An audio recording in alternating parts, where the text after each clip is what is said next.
Hello and welcome everyone to the JEE planet. और आज की हमारी मुलाकात जो है वो इलेक्ट्रोस्टैटिक्स, जिसका ऑलरेडी फेज 1 चल रहा है ना। एनसीईआरटी सीक्वेंस के according chapter 1 electric charges and fields, और उसका आखिरी टॉपिक यानी कि इलेक्ट्रिक डाइपोल के बारे में आज हमारी ये मुलाकात हो रही है। ठीक है, लेक्चर ये लास्ट नहीं है इलेक्ट्रिक चार्जेस एंड फील्ड्स या इलेक्ट्रोस्टैटिक फेज 1 के लिए। ठीक, एक दो लेक्चर्स हम और लेंगे जिसमें हम बात करेंगे इलेक्ट्रिक फील्ड डिटरमाइन करने की इलेक्ट्रिक डाइपोल की वजह से, और एनसीईआरटी के डिस्कशंस को लेकर, जिसमें हम एनसीईआरटी के सभी इंपॉर्टेंट एग्जाम्पल्स, जैसे आपको याद होगा कि पिछली मुलाकात में एनसीईआरटी के इंपॉर्टेंट एग्जाम्पल्स मैंने उठाए थे गॉस थ्योरम पर बेस्ड, ठीक उसी प्रकार से बाकी के इंपॉर्टेंट एग्जाम्पल्स और एनसीईआरटी एक्सरसाइज का जो डिस्कशन होगा उसको भी हम कुछ लेक्चर्स डिवोट करेंगे। ठीक है, और अगले कुछ टाइम में ही हमारा चैप्टर 1 जो है वो सक्सेसफुली कंप्लीट हो जाएगा। ठीक, तो छोटे छोटे छोटे छोटे टुकड़ों में, इंस्टॉलमेंट्स में हम ये कह सकते हैं कि हमने इतने इंपॉर्टेंट और इतने बड़े चैप्टर को अच्छे से सक्सेसफुली कंप्लीट किया है। ठीक है, सो आज का जो हमारा टॉपिक है वो इलेक्ट्रिक डाइपोल है। जैसा कि आप सभी जानते हैं कि ये जो हमारी लेक्चर सीरीज चल रही है जेई प्लैनेट पे, यूं तो ये डेडिकेटेड है जेई फिजिक्स को लेकर, but board point of view से इंपॉर्टेंट सारे एस्पेक्ट्स और बिल्कुल ही स्क्रैच से लेकर चलने वाले पार्ट को भी हमने कंप्लीट किया है। इसके अलावा आपके कुछ फ्रेंड्स या आप में से कई बच्चे जो नीट के लिए भी प्रिपेयर कर रहे हों, वो भी यहाँ की फिजिक्स और केमिस्ट्री की सीरीज को फॉलो कर सकते हैं। ठीक है, सब्जेक्ट मजबूत हो जाएगा और अच्छे से आप फिर अपने प्रीवियस ईयर क्वेश्चन करके देखना, वो भी बहुत इजीली सॉल्व कर पा रहे होंगे। इतना कैलिबर मेंटेन हो चुका होगा एकेडमिकली। ठीक है, इसके अलावा बात कर सकते हैं कि आप में से जो एस्पिरेंट्स केवीपीवाई और ओलंपियाड्स के लिए प्रिपेयर कर रहे हैं, वो भी इन लेक्चर सीरीज को पॉजिटिवली फॉलो करें। ये है हमारा जेई प्लैनेट का टेलीग्राम लिंक, जिसका इस्तेमाल करके आप हमारे टेलीग्राम चैनल पर लैंड हो जाएंगे और वहाँ पर आपको लेक्चर नोट्स और उसके अलावा बाकी की इंपॉर्टेंट सभी चीज़ें जो है वो वहाँ पर अवेल करवाई जाएंगी। ठीक है, जैसा कि आप सब जानते हैं कि YouTube पे होने वाले ये जो लेक्चर्स हैं जो बिल्कुल फ्री ऑफ कॉस्ट हैं आपके लिए, इसके अलावा आइकॉनिक और प्लस दो अलग अलग प्रकार के प्रोग्राम अनअकैडमी प्लेटफॉर्म पे आपके लिए अवेलेबल है, जिनके अपने इंडिविजुअल बेनिफिट्स हैं। जैसे प्लस के बारे में अगर हम बात करें तो वहाँ हमें वीकली टेस्ट मिलता है, unlimited access to the content मिलता है, which means once you subscribe a batch, आप किसी एक कैटेगरी में अवेलेबल सभी एडुकेटर्स के lectures n number of times देख सकते हैं। तो सीखने की कोई लिमिट नहीं होती, इसीलिए हम सीखते चलेंगे और मेहनत करते चलेंगे। ऑलराइट, इसके अलावा आइकॉनिक का जो सब्सक्रिप्शन होता है, आइकॉनिक प्रोग्राम जो होता है, उसमें आपको study planner, individual attention, test का एनालिसिस, ये सभी चीज़ें जो है ये भी अवेलेबल होती हैं। इनके बारे में कुछ बातें मैं आपको लेक्चर के एंड में भी बताऊंगा। ठीक है, अपार्ट फ्रॉम दैट, अगर आप प्लस का सब्सक्रिप्शन लेते हो 12 मंथ्स के लिए, 18 मंथ्स के लिए या 24 मंथ्स के लिए, तो हमारा वही कोड फिजिक्स माया अगर आप इस्तेमाल करेंगे तो आपको कुछ एडिशनल डिस्काउंट्स भी मिल जाएंगे। ठीक है, तो ये काफ़ी ज़्यादा बेनिफिशियल हो सकता है आपके लिए अगर आप एडिशनल बेनिफिट चाहते हैं तो। और सिमिलरली ये फैसिलिटी जो है आपके लिए वो आइकॉनिक में भी अवेलेबल है। सजेशन बस मेरा ये रहेगा कि मंथली ना जाके आप अगर एनुअली जाते हैं तो वो चीज़ें आपके लिए ज़्यादा बेनिफिशियल रहती हैं। ठीक है, चलो शुरू करते हैं हमारा आज का discussion, that is of electric dipole. क्या डिस्कशन है भाई? इलेक्ट्रिक डाइपोल को लेकर बात करनी है। तो यदि हम बात करें इलेक्ट्रिक डाइपोल की, तो डाइपोल का मतलब होता है दो पोल्स। वो मैग्नेटिक डाइपोल भी हो सकता था और इलेक्ट्रिक डाइपोल भी हो सकता है। तो बेसिकली मैग्नेटिक डाइपोल्स में जो दो पोल होते हैं वो नॉर्थ पोल और साउथ पोल होते हैं। इलेक्ट्रिक डाइपोल में जो वो दो पोल होंगे वो पॉजिटिव और नेगेटिव चार्ज होंगे। ठीक इसी प्रकार से आप डिफाइन कर सकते हो इलेक्ट्रिक डाइपोल को, that is system of equal and opposite charges, system of equal and opposite charges separated by a finite distance of separation, separated by a finite separation. ठीक है ना? So system of equal and opposite charges separated by a finite separation, ये क्या होता है? ये होता है हमारा इलेक्ट्रिक डाइपोल। क्लियर है? ये होता है हमारा electric dipole. Now the point is कि इलेक्ट्रिक डाइपोल में हमें इक्वल एंड ऑपोजिट चार्जेस होने चाहिए, मगर वो एक जैसे होने चाहिए ये बिल्कुल भी जरूरी नहीं है। मतलब एक plus Q charge point charge हो सकता है और एक minus Q charge extended rod भी हो सकती है। एक plus Q charge point charge हो सकता है और एक minus Q charge extended rod हो सकती है, लेकिन टिल द टाइम ये इक्वल एंड ऑपोजिट है, इनका सिस्टम इलेक्ट्रिक डाइपोल कहलाएगा। ऑलराइट, और इस इलेक्ट्रिक डाइपोल से एसोसिएटेड एग्जाम्पल के तौर पे देखो, example number 1, you can say कि यहाँ पे एक प्लस क्यू चार्ज है और यहाँ पे एक माइनस क्यू चार्ज है और इनके बीच की कुछ दूरी है r। ये जो दूरी ली जाती है जनरली आप इसे 2a की फॉर्म में लिखते हो for simplification of calculations, for simplification of calculations, for simplification of calculations. ठीक है। एग्जाम्पल 2, ऐसा भी हो सकता है कि हमारे पास ये प्लस क्यू पॉइंट चार्ज हो और ये माइनस क्यू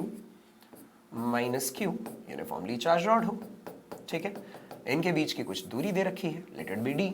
तो ये भी अपने आप में क्या है? सिस्टम ऑफ इलेक्ट्रिक डाइपोल है, इक्वल एंड ऑपोजिट चार्जेस है, उनके लिए इन दोनों का एक जैसा होना बिल्कुल भी जरूरी नहीं है। क्लियर है मामला? सो इस इलेक्ट्रिक डाइपोल से एसोसिएटेड एक फिजिकल क्वांटिटी होती है, वो होती है यार electric dipole moment. Electric dipole moment. अब अगर हम इस इलेक्ट्रिक डाइपोल मोमेंट का जिक्र करें, ये जो p वेक्टर होता है, यदि हम इस इलेक्ट्रिक डाइपोल मोमेंट का जिक्र करें तो क्या बोल पाएंगे? हम बोल पाएंगे कि सर ये electric dipole moment electric dipole से एसोसिएटेड फिजिकल क्वांटिटी है जो कई जगह काम आने वाली है। जैसे इससे पता चलेगा कि जब हम इलेक्ट्रिक फील्ड निकालेंगे तब ये काम आने वाली है, जब हम पोटेंशियल निकालेंगे तब ये काम आने वाली है, लेकिन ये सारे इसके इनडायरेक्ट एप्लीकेशंस हैं। इसकी एक बहुत डायरेक्ट एप्लीकेशन भी है जिससे हमें ये समझ में आएगा कि इवेंचुअली ये जो इलेक्ट्रिक डाइपोल मोमेंट की फिजिकल क्वांटिटी है ये पढ़ने की जरूरत ही क्या है। ठीक है, तो उस बारे में भी हम चर्चा करने वाले हैं, पर पहले इस फिजिकल क्वांटिटी के बारे में थोड़ी सी बातें कर ले। ठीक है, हम दो बातों के बारे में इंटरेस्टेड है, क्योंकि सर ये अपने आप में एक वेक्टर फिजिकल क्वांटिटी है, तो उसका मैग्नीट्यूड अलग से पढ़ेंगे और इसकी डायरेक्शन अलग से देखेंगे। मैग्नीट्यूड अलग से और डायरेक्शन अलग से। ऑलराइट, तो पहले बात कर लेते हैं इसके मैग्नीट्यूड की। मान लीजिए आपके पास सिस्टम ये है कि ये आपका प्लस क्यू चार्ज है और यहां कहीं आपका माइनस क्यू चार्ज है, और दोनों के बीच की सेपरेशन जो सिंप्लीफिकेशन के लिए आपने 2a ले रखी है। तो आप कहोगे magnitude of electric dipole moment will be magnitude of any charge, magnitude of any charge, क्योंकि दोनों चार्जेस का मैग्नीट्यूड तो सेम है ना, एंड इनटू मल्टीप्लाई में क्या आएगा? Separation between them, separation between them. Alright, that is क्या बोल पाएंगे? बोल पाएंगे कि sir magnitude of electric dipole moment will be q into 2a, q into 2a, जहां पे आपका सिस्टम क्या है इलेक्ट्रिक डाइपोल मोमेंट का? आप देखिए ये इलेक्ट्रिक डाइपोल मोमेंट का सिस्टम है। ठीक है, इलेक्ट्रिक डाइपोल मोमेंट का सिस्टम है। इसको बना भी देते हैं, यहाँ पे दोबारा से देखते हैं एक बार। ये प्लस q है, it is minus q and the separation between them is 2a।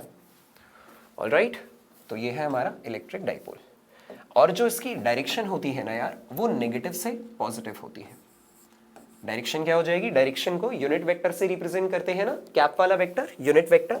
So it is directed always from negative, from minus charge, negative charge to positive charge, negative charge to positive charge. ये negative charge से positive charge इसकी direction होती है। Clear है मामला ना?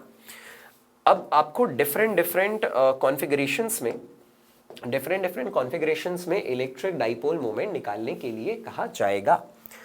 जैसे ही आपने देखा कि भाई इलेक्ट्रिक डाइपोल मोमेंट का मैग्नीट्यूड दूरी के प्रोपोर्शनल है, बहुत इंपॉर्टेंट बात समझना, जैसे ही आपने देखा, जे के लिए टिप दे रहा हूं, इलेक्ट्रिक डाइपोल मोमेंट का magnitude is directly proportional to distance और R, directly proportional to R की power 1, that is a linear concept. ये क्या है? एक प्रकार का लीनियर कॉन्सेप्ट है। और अगर ये एक लीनियर कॉन्सेप्ट है तो centre of charge technique, COC technique is applicable. Centre of charge जो टेक्निक है वो एप्लीकेबल है भाई, COC technique, centre of charge. ठीक है जी, सेंटर ऑफ चार्ज, ये जो टेक्निक है सेंटर ऑफ चार्ज, ये एप्लीकेबल है। क्लियर? अब सेंटर ऑफ चार्ज का क्या मतलब होता है? जैसे सेंटर ऑफ मास होता है ना, कि सारे के सारे मास को उठा के एक ही पॉइंट पे कॉन्सेंट्रेट कर दिया जाए, तो वो पॉइंट सेंटर ऑफ मास कहलाता है। ठीक इसी प्रकार से सारे के सारे चार्ज को उठा के एक ही पॉइंट पे अगर कॉन्सेंट्रेट कर पाएंगे तो वो सेंटर ऑफ चार्ज कहलाएगा। तो कॉन्सेंट्रेट करने वाला प्रोसेस जो है, कॉन्सेंट्रेट करने वाला स्टेप या टेक्निक जो है वो एप्लीकेबल क्यों है? क्योंकि ये दूरी के साथ लीनियर रिलेशनशिप में थी। तो जब भी लीनियर रिलेशनशिप की बात होगी भाई फिजिक्स में, centre of mass, centre of pressure, centre of area, centre of charge, इन सभी चीज़ों को आप अप्लाई कर सकते हैं। मेरी बात अब बस अभी के लिए आप ध्यान रखिएगा, बाकी मैं कुछ स्पेशल सेशंस लूँगा जिसमें मैं आपको ऐसी कुछ टेक्निक्स बताऊँगा जिससे आपकी फिजिक्स काफ़ी ज़्यादा सरल हो जाएगी, आसान हो जाएगी। ऑलराइट, अभी के लिए आप ध्यान रखेंगे कि उस क्लस्टर ऑफ टेक्निक, उन क्लस्टर ऑफ टेक्निक्स में से एक टेक्निक जो है वो ये भी है कि centre of pressure, centre of mass, centre of area, centre of charge, ये सारी चीज़ें जो है वो आप अप्लाई कर सकते हैं। ऑलराइट, तो लिनियरिटी का जो सिग्निफिकेंस है इसके बारे में मैं आपको बहुत जल्दी एक स्पेशल सेशन दूंगा हमारे इस यूनिट के बाद, जिससे आपकी फिजिक्स बहुत ज़्यादा ईजी और हो जाएगी। ठीक है, मगर उससे पहले इन सब चीज़ों को आप ध्यान रखिएगा और आइए इसको इम्प्लीमेंट करने का प्रयास करें। ठीक है, with a question that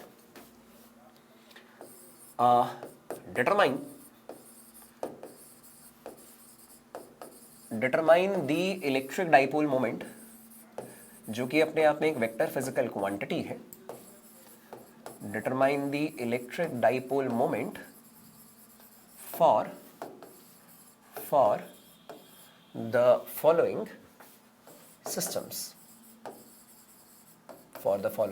systems, ठीक है, इन सभी सिस्टम्स के लिए आप electric dipole moment vector determine करेंगे। ठीक है, इससे पहले कि आप इसके बारे में बात करें, आपको एक छोटा सा नोट फिर से मैं बता दूं, और इस नोट के बारे में हमें क्या देखना है आइए वो समझते हैं। हम ये कहेंगे कि there is a line, right, there is a line like this.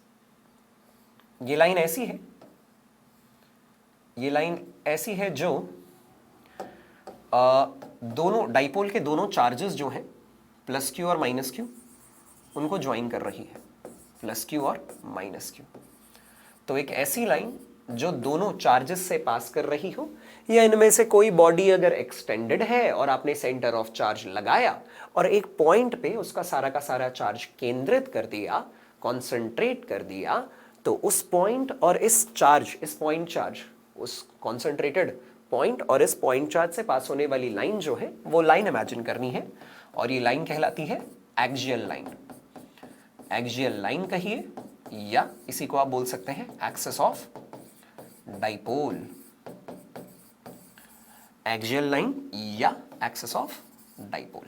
ठीक है, और अगर इनके बीच की दूरी 2a है, अगर इनके बीच की दूरी 2a है और हम यहां पर मिल रहे हैं O पॉइंट पे, सेंटर ऑफ डाइपोल पे, कहां पे मिल रहे हैं? O पॉइंट पे, सेंटर ऑफ डाइपोल पे, तो हम क्या कहेंगे? तो हम ये कहेंगे कि एक ऐसी लाइन जो सेंटर ऑफ डाइपोल से पास हो रही है और एक्सिस से परपेंडिकुलर है, एक ऐसी लाइन जो सेंटर ऑफ डाइपोल से पास हो रही हो, सेंटर ऑफ डाइपोल का क्या मतलब है? किसी एक चार्ज से a दूरी पे होगा। एक ऐसी लाइन जो सेंटर ऑफ डाइपोल से पास कर रही हो और एक्सिस के परपेंडिकुलर हो, ये लाइन कहलाती है बेटा equatorial line. Equatorial line. Alright, तो हमारी जो अगली मुलाकात होगी, उस अगली मुलाकात में हम डाइपोल के एक्सिस पे यानी एक्सियल लाइन पे किसी भी पॉइंट पे इलेक्ट्रिक फील्ड डिटरमाइन करना सीखेंगे, और सिमिलरली इक्वेटोरियल लाइन के किसी भी पॉइंट पे इलेक्ट्रिक फील्ड डिटरमाइन करना सीखेंगे। ऑलराइट, तो काफ़ी मैथमेटिकली इंपॉर्टेंट होने वाली है हमारी आगे आने वाली मुलाकात डेरिवेशन पॉइंट ऑफ व्यू से, काफ़ी ज़रूरी रहेगी, क्योंकि वो डेरिवेशन बोर्ड एग्जाम में भी कई बार पूछे जाते हैं और उन पे बेस्ड सवाल कैसे कैसे आने वाले हैं कॉम्पिटिटिव पार्ट में, उसको भी मैं डिटेल में बताऊंगा। ठीक है, सो इस बात को आप ध्यान में रखिएगा।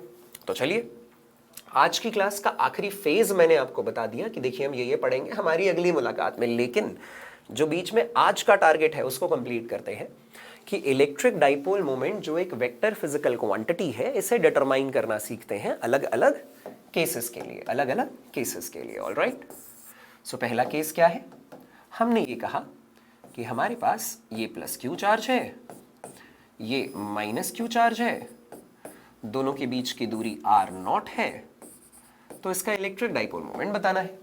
तो आपने कहा शेयर जो भी यार electric dipole moment vector physical quantity है वो दो चीजों से मिलकर बनी है, एक उसका मैग्नीट्यूड और दूसरी उसकी डायरेक्शन।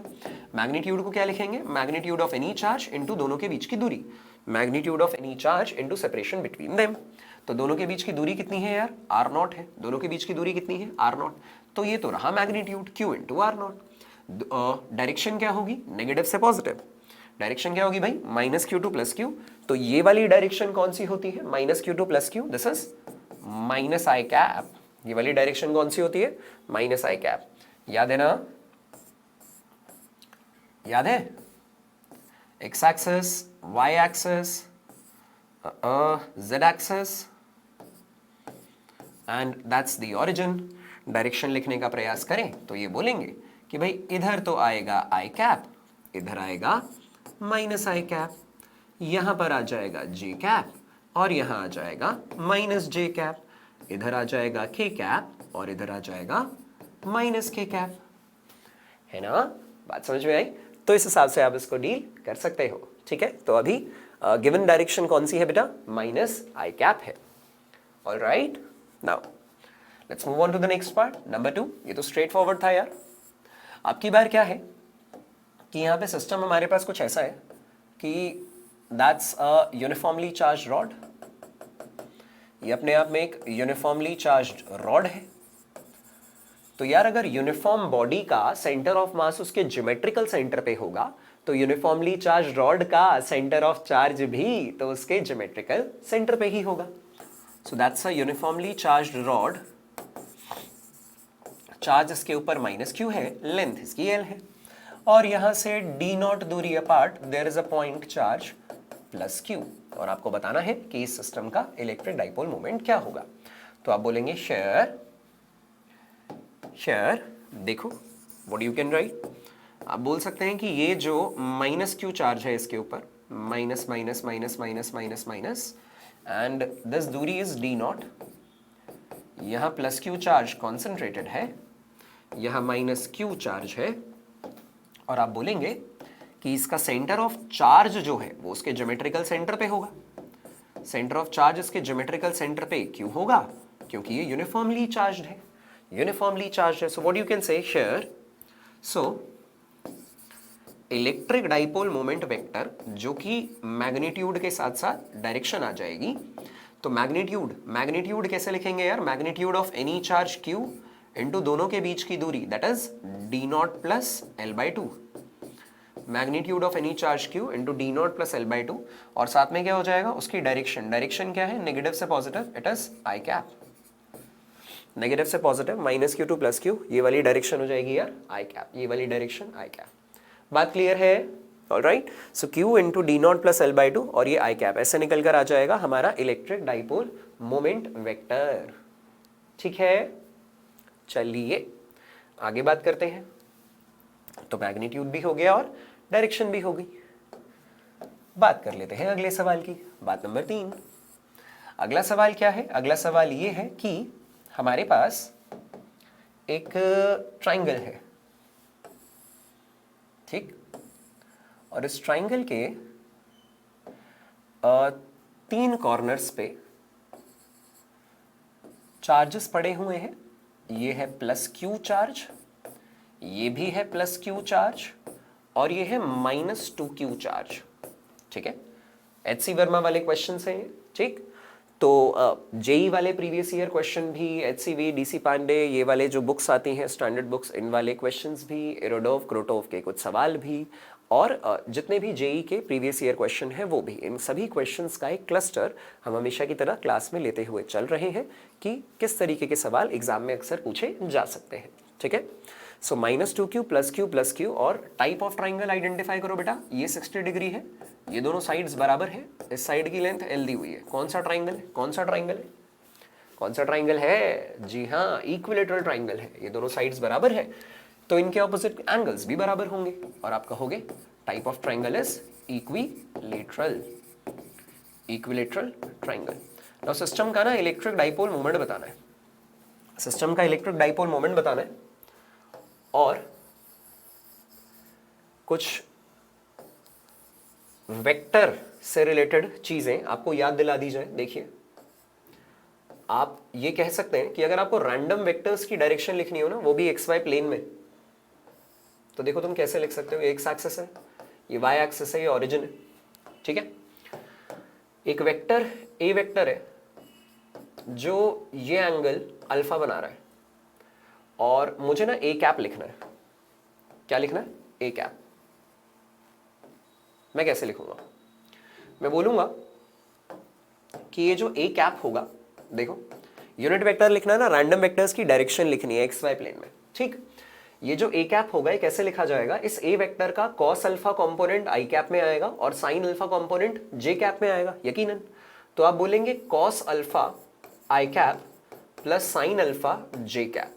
चेक कर लो एक बार, कॉस और साइन की फॉर्म में लिखा गया ये वेक्टर हमेशा ही यूनिट वेक्टर होगा irrespective of value of alpha. Magnitude लेंगे तो क्या आएगा? Under root of cos square alpha plus sine square alpha which means always equal to 1। इसका मतलब कॉस अल्फा और साइन अल्फा की फॉर्म में लिखा गया इस प्रकार का वेक्टर जो है, ये देखिए क्या निकल कर आ रहा है, एक यूनिट वेक्टर। तो मैंने शुरुआत से ही क्या कहा आपको? डायरेक्शन लिख रही है बॉस।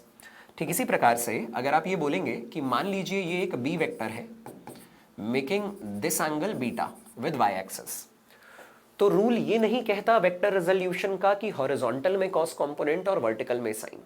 वेक्टर रेजोल्यूशन का रूल ये कहता है कि जब भी एक वेक्टर किसी एक्सिस के साथ एंगल बना रहा होगा तो उस एक्सिस के अलोंग उसका कॉस कंपोनेंट होगा और उससे परपेंडिकुलर एक्सिस में उसका साइन कंपोनेंट होगा। तो यहां पर उसका कॉस आएगा और यहां पर उसका साइन। तो आप बोलेंगे कि बी कैप अगर लिखना चाहें तो मैं लिखूंगा कॉस बीटा और ये आ जाएगा बेटा माइनस जे कैप में, प्लस साइन बीटा और ये आ जाएगा बेटा माइनस आई कैप में।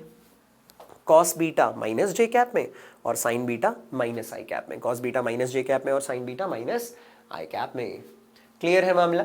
ठीक है, मुझे लगता है बात समझ में आ गई है। ऑलराइट, तो ये बस याद रख दिलाने के लिए था आपको। ठीक है, remember it, you can just remember it कि कैसे लिखते हैं। टेक्निक थी जो आप में से मैक्सिमम लोग या तो जानते होंगे या जिन्हें नहीं आती थी ये टेक्निक या वेक्टर में वो अनकंफर्टेबल है, उनके लिए वन शॉट फॉर वेक्टर्स मैं रिलीज करने वाला हूं। जेई प्लैनेट के चैनल पे आपको मिलेगा। बस एक ही शॉट में आपकी पूरी फिजिक्स की वेक्टर्स की समस्या दूर हो जाएगी। ठीक है, चलो फिलहाल आपको सवाल क्या था कि आपको ना इन सिस्टम्स में क्या निकालना है? इलेक्ट्रिक डाइपोल मोमेंट निकालना है। तो ये जो सिस्टम है इसमें इलेक्ट्रिक डाइपोल मोमेंट निकालने के लिए इलेक्ट्रिक डाइपोल होना भी तो चाहिए। तो जरा ध्यान से देखिए, क्या इलेक्ट्रिक डाइपोल है? तो अगर आप गौर से देखो तो सर इलेक्ट्रिक डाइपोल है तो सही।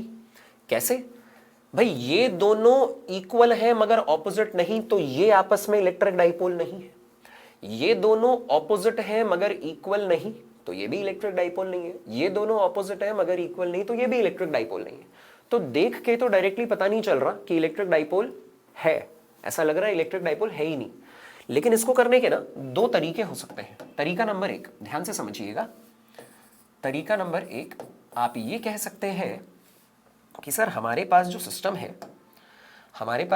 है, उस सिस्टम से डील करने का क्या तरीका हो सकता है कि आपने कहा यहां पर ये जो -2q है ना, इसे -q और -q अलग अलग लिख दीजिए ताकि एक -q से +q electric dipole moment one vector इधर एग्जिस्ट कर जाएगा और एक -q से +q, अब ये देखो दो अलग अलग इलेक्ट्रिक डाइपोल मोमेंट बन रहे हैं।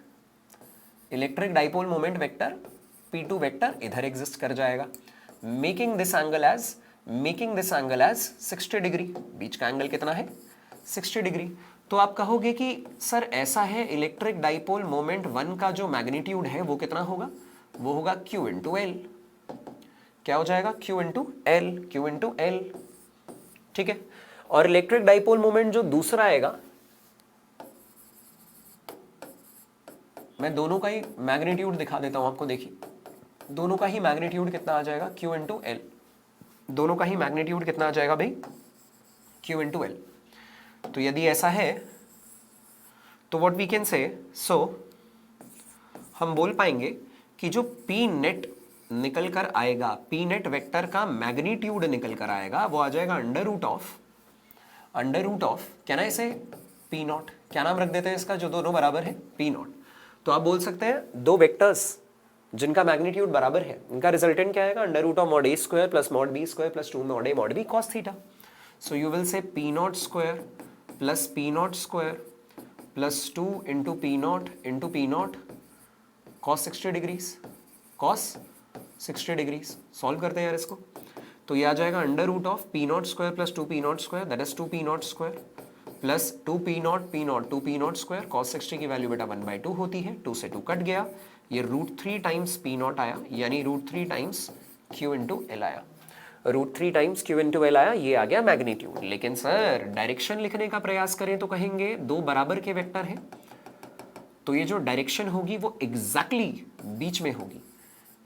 बीच में होगी, यानी ये वाला एंगल कितना बन रहा होगा? 30 डिग्रीज।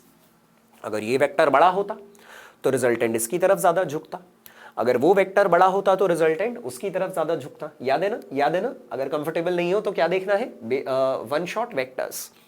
और अगर ये वेक्टर बीचों बीच क्यों होगा? जब दोनों वेक्टर्स का मैग्नीट्यूड बराबर होगा तो ये बीचों बीच होगा। तो आप ये भी बोलोगे ऑल्सो P नेट का जो कैप है, डायरेक्शन है, वो बिल्कुल बीचों बीच आ जाएगी। और बीचों बीच कैसे लिखोगे? अब बोलोगे cos 30 कंपोनेंट आगे होगा और sin 30 कंपोनेंट ऊपर, तो you will write cos 30 degrees I cap में होगा प्लस sin 30 डिग्रीज जे कैप में।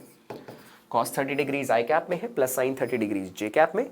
बेटा cos 30 की वैल्यू √3/2 होती है, sin 30 की value 1/2, so you can write it as √3 I cap plus J cap by 2, √3 I cap plus J cap by 2, √3 I cap plus J cap by 2।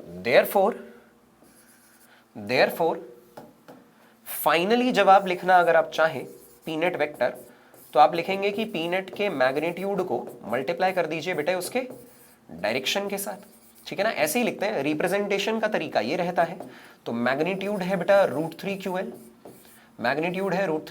और direction है √3 I cap plus J cap by 2, √3 I cap plus J cap by 2।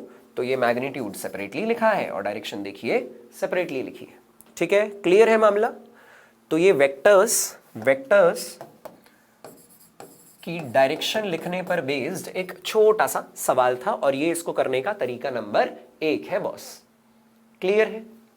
चलिए आते हैं, बात करते हैं, इसकी carbon copy बना लेते हैं और इसी में बात कर लेते हैं दूसरे तरीके की। दूसरा तरीका,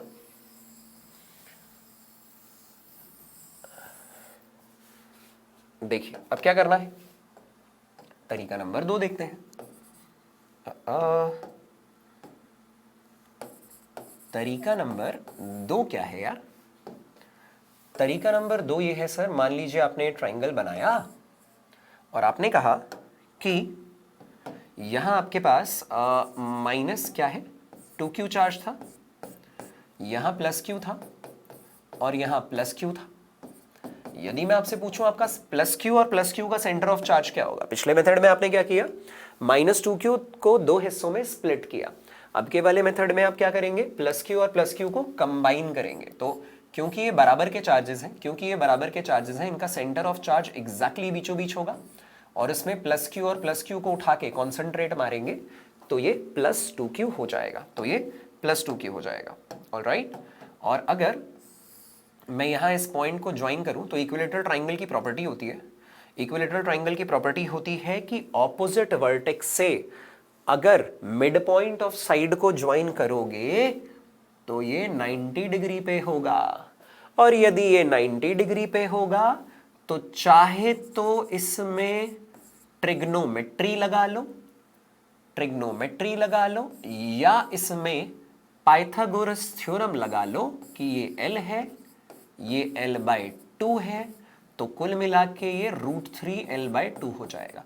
तो चाहे ट्रिग्नोमेट्री से बता दो या पाइथागोरस थ्योरम से बता दो, पहले भी ये काम हम कर चुके हैं जब कूलम्स लॉ में फोर्स वगैरह निकालते थे, दूरियां चाहिए होती थी, तो ये इवेंचुअली √3L/2 है, √3L/2 है।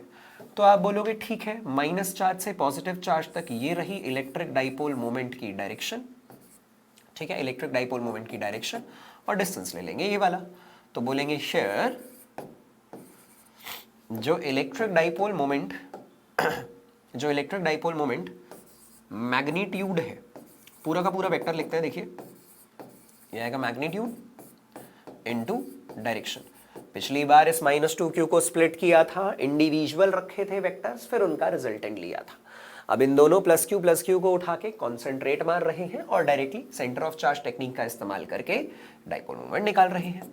तो डाइपोल मोमेंट का मैग्नीट्यूड क्या होगा, मैग्नीट्यूड ऑफ एनी चार्ज अब की बार हो गया है 2q, और दोनों के बीच की दूरी दैट इज √3L/2, √3L/2। और रही डायरेक्शन की बात, तो डायरेक्शन क्या लिख दोगे, डायरेक्शन लिखोगे यार ये वाला एंगल 30 डिग्री है, तो ये वाला एंगल भी 30 हुआ। फिर से आप बोलेंगे cos 30 डिग्रीज आई कैप में है, प्लस sin 30 डिग्रीज बेटा जे कैप में है, ठीक है। So you may write it as 2 से 2 चला गया, √3QL, और ये निकल कर आ जाएगा √3/2 और वो 1/2, which means √3I cap plus J cap by 2, √3I cap plus J cap by 2। Clear है मामला, √3I cap plus J cap by 2 निकल कर आ जाएगा, ठीक है। सो ये है तरीका नंबर 1, इसका रिजल्टेंट ये रहा। तरीका नंबर 2 आप देख सकते हैं उसका रिजल्टेंट भी सेम ही निकल कर आया है, आना भी चाहिए था। ऑलराइट, तो चलो एक क्विक रिकैप करते हैं आज के लिए। Electric dipole equal and opposite charges का सिस्टम होना चाहिए जिनके बीच कोई फाइनाइट दूरी है, जरूरी बिल्कुल नहीं है कि दोनों की ज्योमेट्रिकल कॉन्फ़िगरेशन सेम रहे। एग्जांपल्स आपके सामने हैं। इलेक्ट्रिक डाइपोल से एसोसिएटेड एक फिजिकल क्वांटिटी बयां की जाती है इलेक्ट्रिक डाइपोल मोमेंट, जिसका मैग्नीट्यूड अलग से लिया जाता है और डायरेक्शन अलग से। मैग्नीट्यूड के लिए आप मैग्नीट्यूड ऑफ एनी चार्ज और उनके बीच की सेपरेशन ले लेते हो, डायरेक्शन के लिए आप नेगेटिव से पॉजिटिव चार्ज कह देते हो। अपने आप में एक लीनियर कॉन्सेप्ट है, दूरी की पावर 1 के प्रोपोर्शनल है, यानी centre of charge technique applicable है। इसका मतलब एक्सटेंडेड ऑब्जेक्ट्स के लिए उठा के रख दो उनके सेंटर ऑफ चार्ज पे सारा का सारा चार्ज। माइंड इट, अगर यूनिफॉर्मली चार्ज्ड है तो उनका सेंटर ऑफ चार्ज जो होगा वो उनके ज्योमेट्रिकल सेंटर पे लाई करेगा। क्लियर है। Determine the electric dipole moment for the following systems, उसके कुछ एग्जांपल्स हैं जो कन्वेंशनल मॉडल हैं, जेई के प्रीवियस ईयर क्वेश्चन हैं, स्टैंडर्ड किताबों में मिलते हैं, वो सारी चीजें हमने मल्टीपल अप्रोचेस से देखी और समझी। इसके अलावा आगे आने वाली मुलाकात में हमें एक्सियल लाइन और इक्वेटोरियल लाइन की किसी भी पॉइंट पे इलेक्ट्रिक फील्ड निकालनी होगी अगले यूनिट में, यानी कि इलेक्ट्रोस्टैटिक्स के पार्ट 2 जो एनसीईआरटी सीक्वेंस के according electric potential and capacitance chapter 2 है, उसमें अगेन डाइपोल के एक्सियल और इक्वेटोरियल लाइन पे किसी भी पॉइंट पे इलेक्ट्रिक पोटेंशियल निकालना होगा, तो इसीलिए ये वाला पार्ट भी इंपॉर्टेंट है।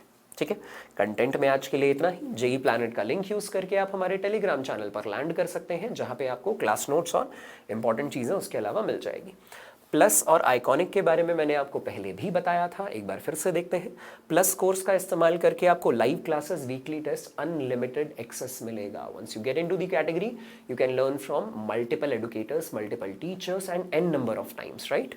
अपार्ट फ्रॉम दैट आइकॉनिक के कुछ और बेनिफिट्स भी हैं, जैसे आपको पर्सनल गाइडेंस भी मिल जाती है, स्टडी प्लानर भी मिलता है, स्टडी मटेरियल भी मिलता है, और एक्सपर्ट गाइडेंस के साथ साथ टेस्ट का एनालिसिस जो आपकी वीकनेस और स्ट्रेंथ को आइडेंटिफाई करता है। आस्क अ डाउट फीचर का इस्तेमाल करके घर पर बैठे बैठे ही आप अपने डाउट्स की क्लैरिफिकेशन ले सकते हैं। केवल इसके प्रोसेस के ऊपर ध्यान देना ज़रूरी है यार, ताकि समय का सदुपयोग हो, आपको पता रहे कि करना क्या है और आपको स्मूथली डाउट क्लैरिफिकेशन मिल जाए। क्या इसके डूज एंड डोंट्स है, इसको भी ध्यान रखना ज़रूरी है यार, रैंडमली बिल्कुल नहीं चलना है। ये बैचेस मार्च में लॉन्च हो चुके हैं, ठीक है। इसके अलावा हमारा जो बैच है इसके बारे में भी मैं कल आपको सारी डिटेल्स शेयर कर दूंगा, ठीक है, कल परसों में शेयर कर दूंगा। और जो टेस्ट होते हैं यार अनअकैडमी के प्लेटफॉर्म पे, ये बिल्कुल ही फ्री होते हैं, ठीक है, बिल्कुल ही फ्री ऑफ कॉस्ट है। बस आप अपने अपीयर कीजिए टेस्ट को और अपनी वीकनेस को आइडेंटिफाई करके उसे स्ट्रेंथ में कन्वर्ट करते चलो यार, पढ़ाई करते चलो यार, ठीक है ना। You can do that, you can appear this Unacademy scholarship assessment test. इससे आपको आइकॉनिक या प्लस का जो मैंने आपको बताया, यदि आप एडिशनल बेनिफिट्स के लिए सब्सक्रिप्शन लेना चाहते हैं उसमें और अच्छे डिस्काउंट्स भी मिल जाते हैं। और फिर जो PHY MAY फिजिक्स माया वाला पार्ट है उसको यूज़ करके आप और भी कुछ अवेल कर सकते हो। तो कितनी सारी चीज़ें हैं यार आपके पास, आप अगर ढंग से प्रिपेयर करके टेस्ट दोगे तो लगभग लगभग ये एडिशनल बेनिफिट्स भी आपको free of cost he almost पड़ जाते हैं, ठीक है। You can follow me on the Unacademy platform, मेरा लिंक डिस्क्रिप्शन में गिवन होगा। और चैनल को सब्सक्राइब ज़रूर करें और शेयर ज़रूर करें, नीट एस्पिरेंट्स तक भी शेयर करें, क्योंकि मैंने आपको जैसा कि बताया कि नीट पॉइंट ऑफ व्यू से भी इंपॉर्टेंट चल रहा है मामला। इसके अलावा सभी लोगों तक इस बात को ज़रूर पहुंचाइए कि जेई प्लैनेट पे बिल्कुल ही free of cost crash course चल रहा है और पूरे साल बिल्कुल ही फ्री ऑफ कॉस्ट सारे चैप्टर्स, सारे टॉपिक्स आपको अच्छे से पढ़ाए जाएंगे। और इसके अलावा भी अगर आप लोगों की कोई डिमांड हो कि कोई स्पेसिफिक टॉपिक ही करा दीजिए सर, वही रिवाइज करवा दीजिए, उस पर कुछ और प्रॉब्लम्स करवा दीजिए, या उसमें हम बहुत ज़्यादा कंफर्टेबल नहीं है, तो आप कमेंट सेक्शन में लिख कर हम तक वो बातें पहुँचा सकते हैं। हम सभी का रिप्लाई तो नहीं करते, but trust me, we devote a lot of time to go through your comments. हम उसमें देखते हैं कि किस बच्चे की क्या गुजारिश है और जो भी चीज़ें प्रोडक्टिव हो सके हम आपके लिए ज़रूर कर सकें। Alright, so all the best.